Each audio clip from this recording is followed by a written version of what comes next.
All right, so we want to welcome Reed Eckhardt, who's a candidate for Cheyenne City Council Ward 1. Welcome, Reed. Glad to have you here today. Glad to be here, Brian. Thank you. For those watching at home or wherever, I'm Brian Martin. I'm the managing editor of the Wyoming Tribune Eagle. I'm here with a couple of community reps on our editorial board who will introduce themselves. I'm Sharon Fain with Black Hills Energy. Bob Fecht, Cheyenne Animal Shelter. Glad to be here, guys. Again, Reed, thanks for being here. We appreciate it. My pleasure. Start by telling us what specific issues or concerns caused you to run for Cheyenne City Council this year. I think our biggest concern is the lack of momentum at the city council level. I think they've done a really good job. The mayor and the council have done a really good job of getting the city squared up. The budget's balanced. Of course, it has to be by law, but they've done a good job of keeping it in balance without using reserves to a great extent. And they've done a good job of setting policies and doing other things that they've wanted done. What we're not seeing out of the city council is any kind of vision or energy. Status quo for 8 years, and it's our hope that we can provide them with some thinking. When our basic theme is pay for your needs, but plan for your wants. And there's not even planning going on there right now. All the plans occurring outside of the city council, if it's occurring at all. And there's no thinking going forward about how we're going to prepare Cheyenne for the future, particularly in the area of attracting and keeping young professionals. We lose our children on a regular basis. They go away. My family's a perfect example of that. And of course, we know half of our graduates from W will go out of state immediately. So, what qualifications do you bring to the table that will help you serve as an effective council member? well, I think obviously my time here at the Tribune Eagle, spending 18 years looking at the issues, provides me with several things. It provides me with depth of knowledge. I mean, any serious issue for the council over the past 18 years we've looked at, we've done news stories on, we've done editorials on, written columns on. So we've analyzed the issues, and whether you agree with our conclusions or not, we've proven that we can get into the issues and look at them deeply, look at the numbers, look at the information, and make some analysis of it. And again, the historical knowledge plays across the entire council. Most of the council members weren't even here in 08 when Rick Casey did layoffs. So they have no idea budgetary wise when they approved $300,000 in reserve for raises, what that means for them as the budget shrinks. We saw it happen in 07 and 08 here, and most of them probably weren't even on the council. In fact, there's only, as far as I was thinking about this morning, there's probably not one person on the council that's been on the council as long as I've been in Cheyenne covering the issues. Pete Labor might be the closest, and Rick Case has been around, but none of them have served across the entire time span analyzing all the issues. For example, I'll bet the word South Side Sewer District and Water District area have come across their radar screen, and we know that's a great area south of town that could be the next to grow the city. So the other night you saw the big red lines on the annexation. Right. The city has already put a sewer line into Love, so we're surrounding South Cheyenne Sewer and Water District. Right. You just mentioned it. Right. Do you think that's an annexation that would occur in your time? I would like to see it occur in our time. The problem is how do you make it happen? The previous council talked about this, particularly around 04, 05, someplace in there, and there wasn't the willingness to sort of push the issue forward. It's going to cause conflict. It's going to cause a stir. But is the council willing to do that? I would say yes. The problem, of course, is going to be how are you going to pay for all the stuff that's got to be done when you do the annexation. And I would argue that perhaps there's a way either to sort of stair step it in a little bit at a time, or simply take it in as it is and accept that we're going to have an area of the city that over time needs to be built up, but we can still have that population base and that growth.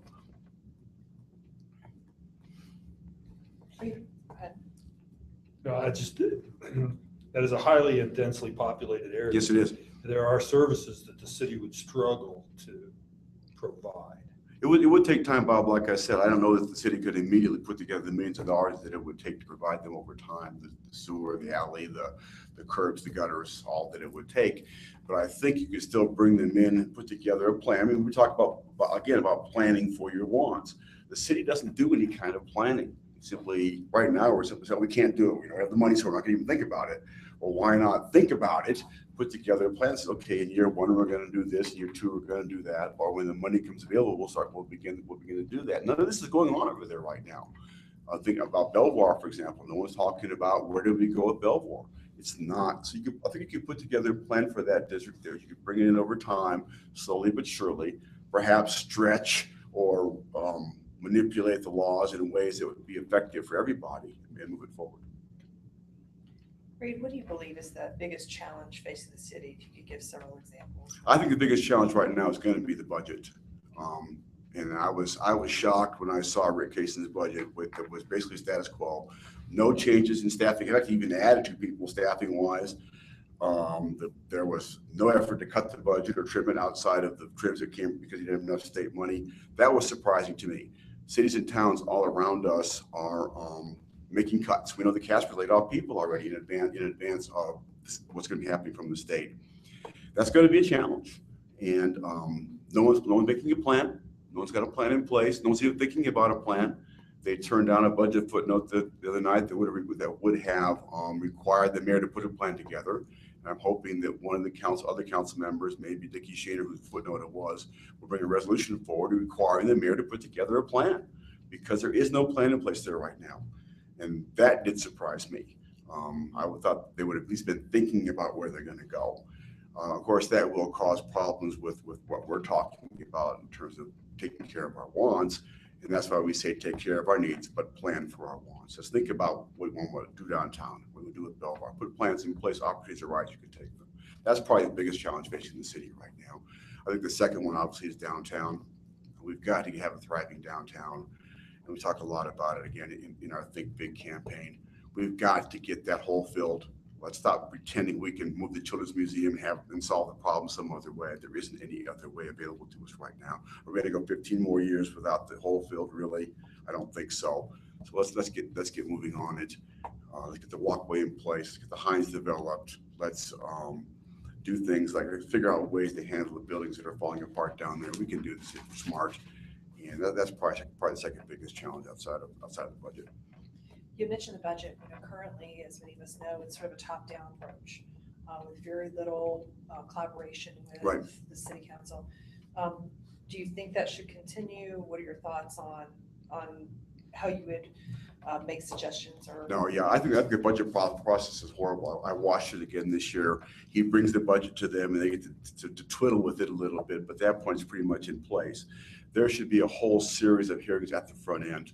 Get the public involved if they want to speak out in favor of one program or getting rid of one program, or if the city wants to get rid of one program, let the public speak up to defend it. So when the budget comes down to the council for final approval, it's been involved across the entire process. There's no surprises. There's no arguments over whether you want to put money out of reserves to fund DDA. Everybody knows by the time the budget arrives at the dais that it's ready to go. They're all on the same page. They didn't want to argue about minor points, but the public needs to have a say in the process, and there is none either by itself or through its representatives at this point. That's got to be fixed.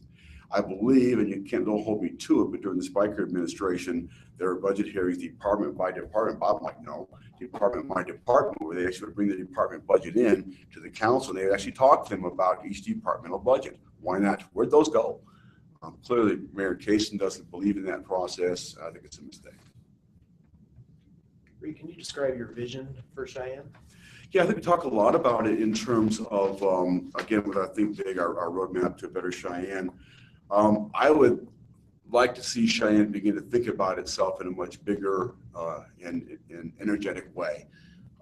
How do we attract and keep young people? I heard the other night that 1/5 of our workforce doesn't live in Cheyenne.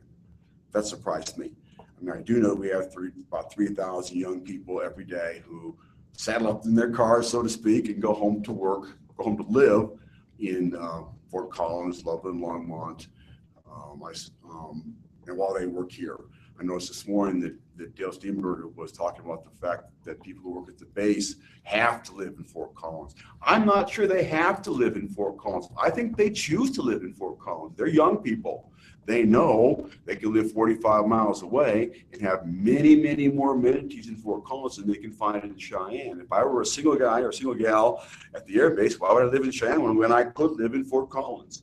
So I think the goal here is to try to create or help create an atmosphere of excitement. And it's been interesting to be downtown the past few weeks and look and see. The food truck rally was packed. First Friday night on the plaza was packed. We have new restaurants coming in. We have the new coding school going in. So things are happening here. And I think the city council's job to keep pushing that image forward. I don't know that Cheyenne's always going to be part of the Old West. I think at some point we're going to be at the top end of the Front Range. We need to figure out how to make that work, while sort of to maintain our flavor and our culture while fitting into that Front Range process where young people want to be here rather than go there. What does Cheyenne not have that it needs to have? And how would you as a council member help make that happen? I think there's several things. One, I think we need help. Again, anything that we can do to stimulate downtown is essential. Without a vibrant downtown, we're not going to bring young people in. They want to live in a vibrant place where there's things going on, where they can live, where there's a grocery store. So we need to try to figure out some of those things for downtown. I think that's essential. And so without that, we're not going any place. I think you could develop Belvoir into a recreational mecca.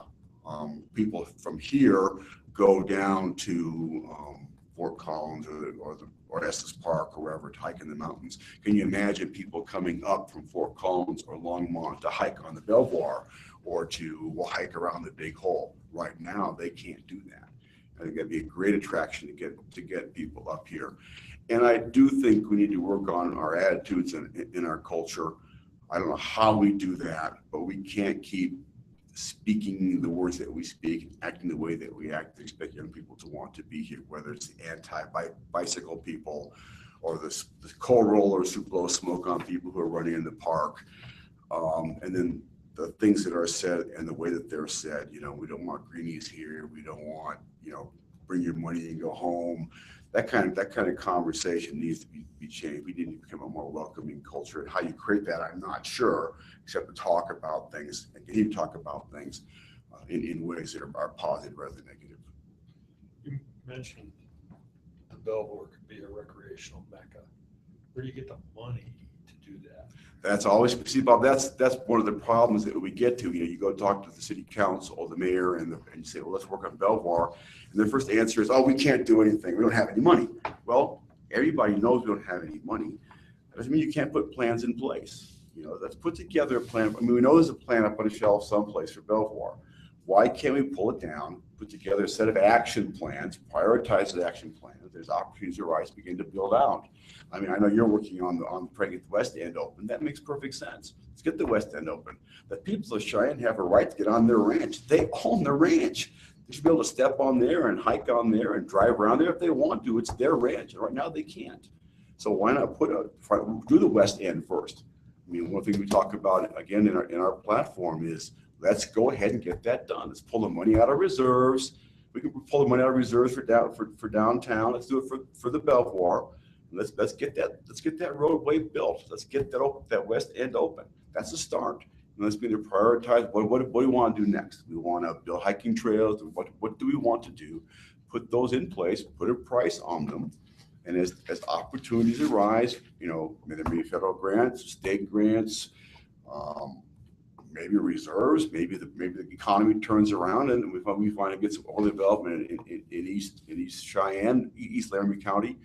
And we can get money from the various companies. I don't really know where it will come from. But if you have no plan and the money comes, then you're not going to be able to get it because you got a plan to get it. So opportunities can pass us by. We can't grab opportunities without a plan. I say let's plan. Let's get ready for it. Reed, what are your priorities for economic development for Cheyenne? How should the city council be involved in that? How should we go forward? Well, I think the key thing. I think we have Cheyenne leases in place, so obviously you have to provide whatever funding that they need and let them take care of attracting business from the outside. City council doesn't need to get involved in that. We don't need city council members trying to attract businesses in here or sending out letters on their own. We don't need that kind of interference with a great organization like Leeds. Again, for me, it's about focusing on downtown, because with a vibrant downtown, you make an opportunity. If a company wants to come, and they got a bunch of young, a tech company's a really good example, 30-year-olds. They want to live someplace where they can have a life. And without vibrancy downtown, the rest of it just all falls apart. So for me, that's what the city council needs to be focusing. Let's stop worrying about, let's stop putting strings on money, and let's give TDA money to do its job. Let's get the downtown core plan in place. Again, prioritize. We can't do it all at once. We can't put on all the utilities. I understand all of that. But again, without stair-stepping the city's role, it's never going to get done. Let's get the walkway built. Let's fill in the hole. Let's get downtown going. That, I think, more than anything else, is key to economic development for Cheyenne. Reed, how do you feel about the use of taxpayer money for amenities like the Children's Museum? Oh, I think you have no choice. It'd be nice to think that we can do that. The private companies can do it all. And I know that Amy initially had a plan that would have funded big pieces of the Children's Museum until, of course, oil crashed and energy companies went away. I don't think you have any choice right now. Let's talk about the Children's Museum. What do we do if it's not a Children's Museum? What? We're going to put a parking lot there. That's not going to attract anybody downtown. It will fill the hole in. I think you have to. I think you have to look at opportunities. Again, you have to prioritize. Certainly our streets need work, for example, and I know many people, voters out there are worried about the streets, but you also have to think about that. You have the fifth penny, you have the sixth penny, and you have a portion of the seventh penny. And again, one quarter of the seventh penny is 25 cents on $100. I think most of us go to the grocery store and they ask us to round up our checks for Christmas or Thanksgiving, and we do without even thinking about it. Really, a quarter? We can't afford a quarter out of $100 to build the Children's Museum? I think we can. So yeah, I think you have to be smart, you have to be wise, and be thoughtful, but we have to do whatever we need to invest in our community. So if I may, we talk in our platform about a program called Operation Roundup or Project Roundup, which would allow you to round up your utility bills. So if you want to invest in Cheyenne, you could. If your utility bill is $4.50, we send insurance companies $5, and they can then take all of that extra money, put it into a fund, build that fund up quarterly, annually, semi-annually, grant that money out. So you can find ways to do things that allow people to invest in their community on their own, without taxing them or putting any fees in place. I'd like to have a follow-up on the Children's Museum. Would there be a concern, let's say it is constructed, utilizing taxpayer dollars and also some foundation dollars from companies and individuals? It really, when you take a look at some of the numbers from Casper and Fort Collins, the operational dollars really aren't there. I mean, they'll need some sort of subsidy to be able to continue operation. Do you think the subsidy should come from the taxpayers in the city if they can't generate enough income to pay for staff and utilities and things that they need each year? Well, I know the Children's Museum numbers are in dispute. Some people say they work, some people say they don't. So I think we need to sit down and really take a look. I know Amy's numbers say it works. I know there are those in the community who say it doesn't. In the end, why not? We subsidize the Civic Center. Without subsidies, the Civic Center wouldn't operate. We subsidize the ice rink. I think there are some things that a city simply has to do, that a modern city has to do if it's going to attract and keep the people that it wants to attract and keep. Again, we can leave the hole open for another decade. And really that's our only choice. No one's come forward with another idea for the Children's Museum. And without it, it's 11 years. It's been empty now. We're gonna have a concert there Thursday night. So it's gonna become a concert venue. That's the best we can do for the whole. I don't think so. I mean, I love the idea of a concert in the whole, please don't get me wrong. That's not a long-term solution for the whole. And I think you've got to do as a community what you have to do to make your city what you want it to be. If you want Cheyenne to always be what it is today, then don't take any of my money, Let me go in a corner and I'll hide in my house and I'll live with what I got. I say no. I say let's think about getting Cheyenne in line with the top of the Front Range. I mean, I think we can maintain our culture, but still be part of the Front Range in a way that attracts and keeps young people here. Really, how many more young people are we going to let go down the road? To me, that's the only option. Well, you are talking a lot about the think big. Yep. And the plan, but the purpose of government is generally to provide essential government services. Right. So have you defined what you consider to be essential government services versus second tier or third tier services? I don't think I'd chop it down that much, Bob. I do know, for example, that police, fire, so public safety obviously is number one. Public welfare would be number two. And then I think obviously our infrastructure might be number three. I mean, our roads are not in good shape, though I'm not sure they're in bad shape as people say they are. We have pothole problems every spring. This is my 19th spring here, 18th spring here, lose count. Every year, people complain about the potholes. Every year, it's a pothole problem. And so right now we're having an election and there's still a pothole problem, and potholes are becoming the number one issue in the race. No, they're not. We've got to focus on things in a different way. I do know that we're falling behind. I think the number I heard City Council and we need about $7 million a year to maintain our roads, and we're only getting about $3 million. So we've got to be smart how we use our road money. Fifth penny is being used now almost totally for maintenance and not for construction. So we're going to move some of the construction into the sixth penny, I would assume, or perhaps even into a seventh penny. And I know the seventh penny makes some people nervous. But again, when state money goes away, what are we going to do? Are we going to go back to $2 million a year to maintain $7 million in roads? So I think those might be the top three for me. You talk quite a bit about downtown and the core, but can you talk about West Edge and your support and how much the city ought to be putting into the West Edge project? Again, this is like everything else, it's got to fit into that overall picture. I like West Edge, and the thing about West Edge, which is interesting to me, is it's another example of a city council not planning. The West Edge project came from outside of the city and then got sucked into the city, and now they're in favor of it. Well, I'm glad they're in favor of it. They're doing things for it. But again, it's another example of the fact that this city council doesn't plan for the future. West Edge needs to grow and develop. It's a perfect complement to the growth downtown. And really, you just call it big downtown project and get on with it.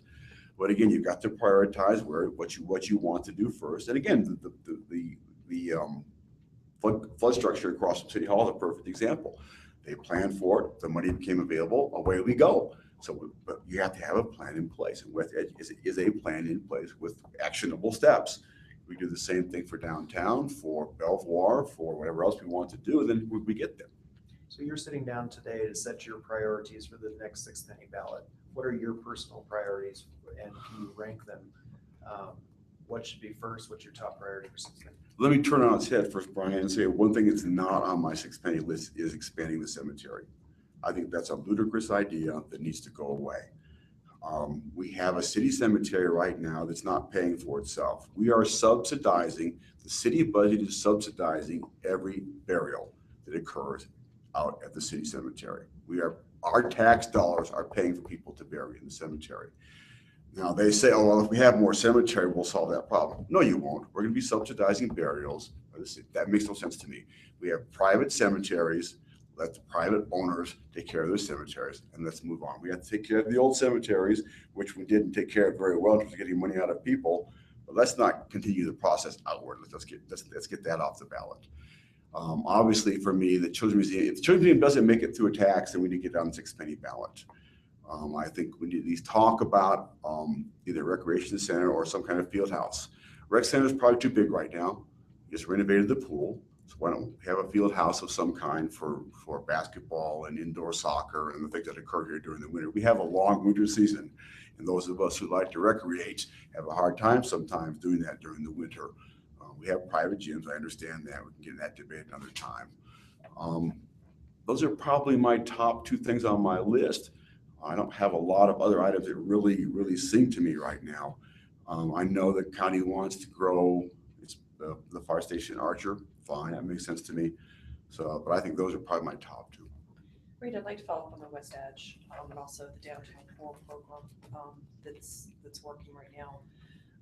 When dollars become available, do you think that the dollars should be funneled toward the West Edge development, or should the downtown core, should they be directed there? Because I know that there's some discussions about and concerns about spread. Right. So I'm just curious, if dollars do become available, would you be more in favor of them being directed towards the core or towards West Edge? Well, if I had to choose as a council member, I would choose downtown over the West Edge. I think downtown is the most essential, maybe the most essential issue in this election outside of potholes that there is for me.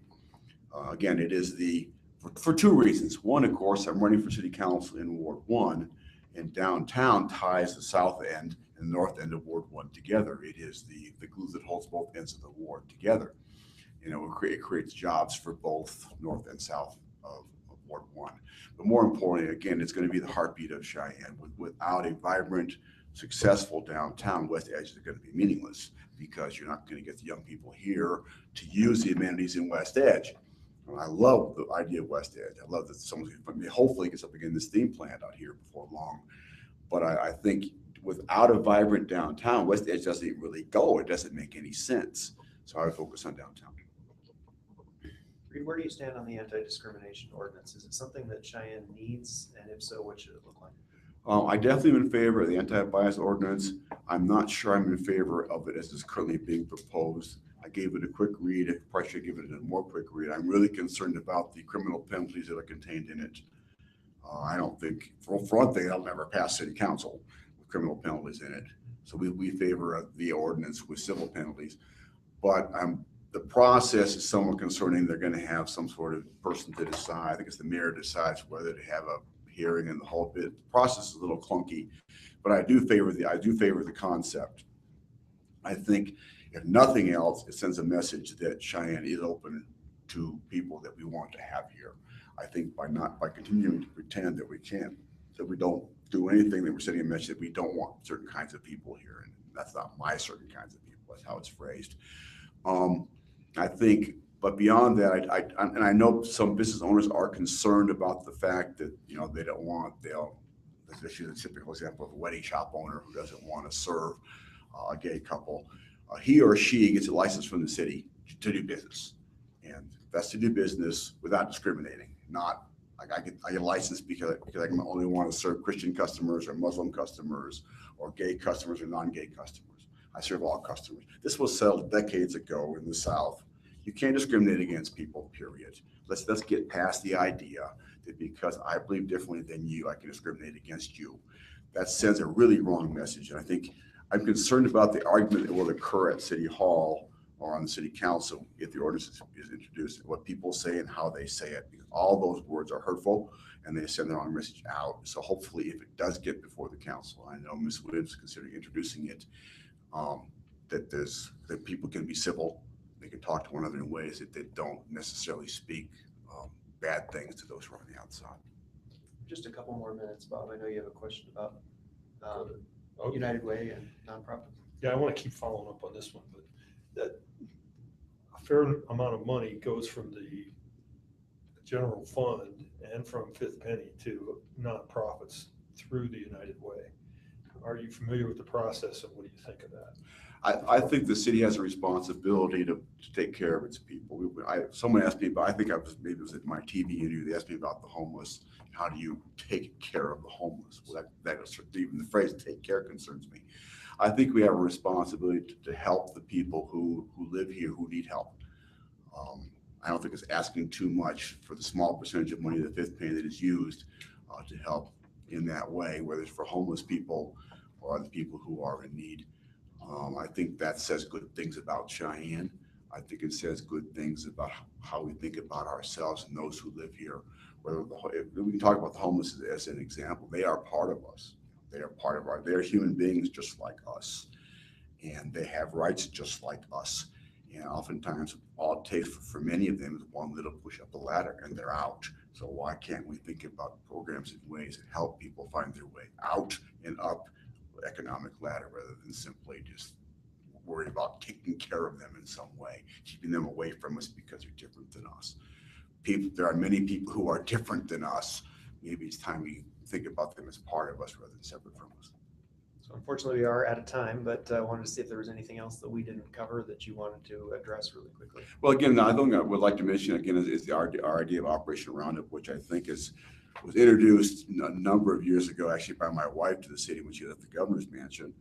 But I think it's a really neat idea in the sense that it allows us to invest in our community at no cost to us. If we choose not to invest, we don't have to. But there are a number of communities around the country that use it for programs, for recreational programs at their parks or in their recreation centers. They use it to build things with. You could build a mile of greenway with funds if you wanted to do that. The other thing that I think it does really neatly is it helps tie the people of Cheyenne to their community. If I choose to invest $5 a month on top of my utility bill to the city, all of a sudden, I'm more interested in how my money is spent. I care more about how my money is used.